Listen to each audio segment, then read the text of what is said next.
ফরিদগঞ্জে বাল্যবিবাহ প্রতিরোধে সচেতনতামূলক সভা অনুষ্ঠিত। বিস্তারিত দেখুন মোহাম্মদ ইয়াসিন পালোয়ানের প্রতিবেদনে। ৮ই অক্টোবর বুধবার চাঁদপুরের ফরিদগঞ্জে ১০ নং গোবিন্দপুর দক্ষিণ ইউনিয়নে উপজেলা প্রশাসনের উদ্যোগে বাল্যবিবাহ প্রতিরোধে সচেতনতামূলক সভা অনুষ্ঠিত হয়েছে। অনুষ্ঠানে প্রধান অতিথি হিসেবে উপস্থিত ছিলেন উপজেলা নির্বাহী অফিসার সুলতানা রাজিয়া।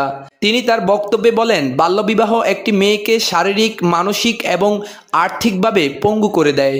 অপ্রাপ্ত বয়সে গর্ভধারণের ফলে যে শিশুর জন্ম হয় সেও অপুষ্টিতে ভোগে, যা একটি সুস্থ ও সক্ষম জাতি গঠনের পথে অন্যতম বাধা। তিনি আরও বলেন, সমাজের প্রতিটি স্তরে সচেতনতা তৈরি করতে পারলেই বাল্যবিবাহের মতো ভয়াবহ সামাজিক ব্যাধি থেকে মুক্তি সম্ভব। গোবিন্দপুর দক্ষিণ ইউনিয়নের মেয়েরা ও স্থানীয় জনগণ প্রতিশ্রুতি দিয়েছেন তারা আর কোনো বাল্যবিবাহ সংগঠিত হতে দেবেন না। এ সময় ইউনিয়ন পরিষদের সচিব, স্থানীয় জনপ্রতিনিধি, শিক্ষক, অভিভাবক ও শিক্ষার্থীরা উপস্থিত ছিলেন।